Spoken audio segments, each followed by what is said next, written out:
태권도를 배우거나 산수를 배우러 학원으로 달려간다. 조급 중에 시달리고 있는 아이들의 얼굴에 미소와 웃음이 점점 사라지고 있는 것이 현실이다. 마음의 여유가 없이 항상 무언가에 쫓기는 마음으로 올바른 학교 생활, 회사 생활을 할 수 없고, 이러한 생활은 그 자체가 참기 힘든 고역이다. 독서를 통해 유머 감각을 키워라. 유엔 직원들에게 일벌레로 소문난 반기문 총장은 유머 감각을 강조한다. 하루에도 5~6명의 외국 정상들과 전화통화를 하며 국제 문제를 논의하는 빠듯한 일정 속에서 반 총장은 유머 감각으로 생활의 활력을 찾는다. 반 총장은 외국 정상이나 외교관과의 대화를 원만하게 이끌고 좋은 대화 분위기를 연출하기 위해 의식적으로 유머 공부를 한다. 반 총장의 연설을 자세히 들여다보면 군데군데 유머가 섞여 있는 것을 발견하게 된다. 반 총장은 풍부한 독서를 통해 지식을 쌓고 적당한 타이밍에 유머를 구사할 수 있는 능력이 인생을 살아가는 큰 자산이라는 점을 강조한다. 2007년 2월 17일 토요일 저녁의 일이었다. 뉴욕의 뉴욕의 한국 특파원들이 맨하튼에 있는 주유엔 한국 대표부의 대사관저에 모였다. 최영진 유엔 대사가 뉴욕 특파원들의 저녁 식사에 초대한 날이었다. 한국 시간으로는 구정 설날이었기 때문에 멀리 이국 땅에서도 떡국도 제대로 얻어먹지 못하는 특파원들을 불쌍히 여겨 마련한 소중한 자리였다.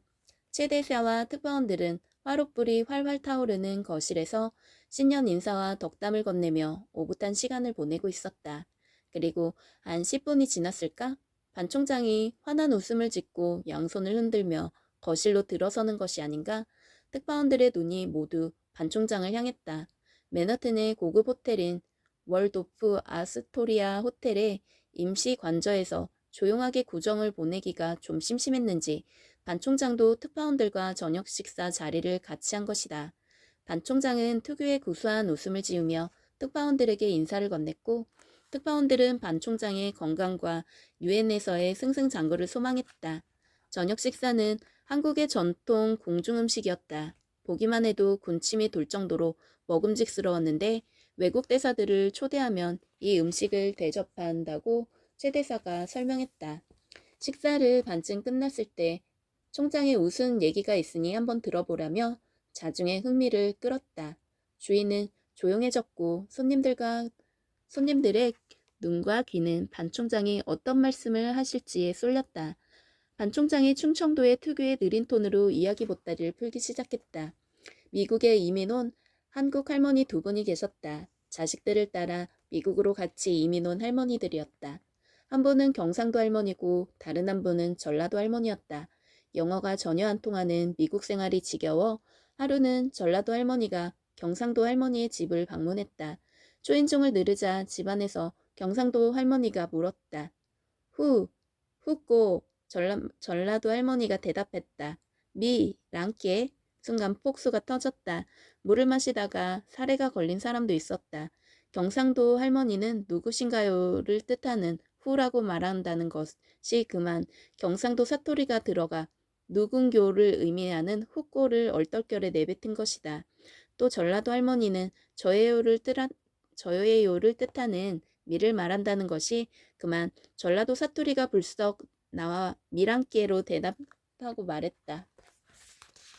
식사 전까지만 해도 저녁 만찬의 주제는 유엔개혁, 북한 핵 문제, 외국 순방 등 딱딱한 내용들이었지만 반 총장의 재치있고 번뜩이는 유머 한마디에 호두주의 붉은 기운이 오른 만찬 분위기는 더욱 빨갛게 무르익었다. 그날 나는 웅숭한 저녁 대접과 함께 즐거운 미소도 선물을 받았다는 느낌을 받았고 집으로 돌아오는 길이 마냥 즐거웠다. 유머와 조크 공부하는 반 총장. 반 총장의 유머 감각은 2006년 12월 초 이미 전 세계적인 관심과 흥미를 끈 적이 있었다. 일명 산타송 유머가 그것이다. 유엔 본부 3층에 있는 유엔 출입 기자단이 송년 만찬 장소에서 유엔 출입을 하는 전 세계 방송 신문 기자들이 묵은 해를 보내고 새해를 맞이하기 위해 조촐한 행사를 가졌다. 연사로 나선 반 총장이 서먹한 분위기를 띄우려고 간단한 유머와 조크로 운을 뗐다. 반 총장의 유머와 위트가 유머감이 없이 또 한 번 발휘되는 순간이었다. 나의 성은 반이지만 007의 영화에 나오는 제임스 본드와 다르게 007이 아니라 07을 나의 작전 암호명으로 쓰려고 합니다. 2007년부터 나의 임기가 시작되었기 때문입니다. 반 총장은 이날 그를 초대한 사람들, 즉 세계 언론에 대해서도 잘 대응해 나갈 자신이 있음을 유머로 표현했다. 나에게 어려운 질문을 해 답변을 궁금하게 만들기도 하고 날카로운 비판으로 나의 신경을 거슬리게도 할 수 있겠지만 나는 대응할 준비가 되어 있다는 출사표를 세계 언론에 던진 것이다. 반 총장은 나는 한국에서 기자들의 질문을 잘도 피해간다고 해서 기름장어라는 별명을 얻었는데 뉴욕에서는 나를 테플론 외교관이라는 별명을 또 하나 얻었습니다. 여러분의 매서운 비판도 나는 잘 피해갈 자신이 있습니다. 라고 말했다. 테플론은 표면이 코팅 처리돼 생선 요리 등이 눌러붙지 않는 프라이팬을 말하는데 반 총장은 이를 통해 어떠한 언론으로부터의 비난과 비평에 대해서도 유연하게 대처하겠다는 의지를 간접적으로 내비친 것이다. 순식간에 자중의 웃음꽃이 피었다. 반 총장의 유머는 여기서 그치지 않고 계속 이어졌다. 반 총장은 산타 할아버지가 오신다네 라는 크리스마스 캐럴을 반기문이 우리 동네에 온다로 가사를 바꿔 멋들어지게 한 곡 좀 뽑았다. 반 총장은 누가 착한 아이인지 나쁜 아이인지 리스트를 만들어 2번이나 확인을 했다. 라는 내용을 원래 리듬에 맞춰 멋들어지게 불렀다. 근무 태만으로 유엔에서 내보내야 할 직원의 명부를 만들고 있다는 강력한 의지를 노래를 통해 전달한 것이다. 반 총장은 부드러운 유머가 거센 호통이나 꾸지람보다 더 효과적이라는 아주 기본적인 이치를 유엔 기자들에게 소개한 것이 다름이 아니다. 나의 옆자리에서 반 총장의 연설을 지켜보던 한 외국 기자는 반 총장은 지혜와 함께 유머도 겸비한 멋쟁이라고 말했던 기억이 난다. 사실 반 총장은 유엔 사무총장이 되고 난 이후 날카로운 촌철살인의 유머와 조크를 공부하고 있다고 고백하기도 했다. 대화와 협상이 많은 국제 외교 무대에서 유머는 대화 분위기를 부드럽게 해주는 윤활유 역할을 한다고 역설한다. 화술학원에 다닌 버핏 회장. 반 총장과 마찬가지로 버핏 회장도 유머를 공부하고 대화의 기술을 배우라고 힘주어 말한다. 반 총장의 성공 이면에 유머와 위트가 있다면 버핏 회장의 투자자를 유치해 부를 형성하는 데에도 유머가 큰 역할을 했다.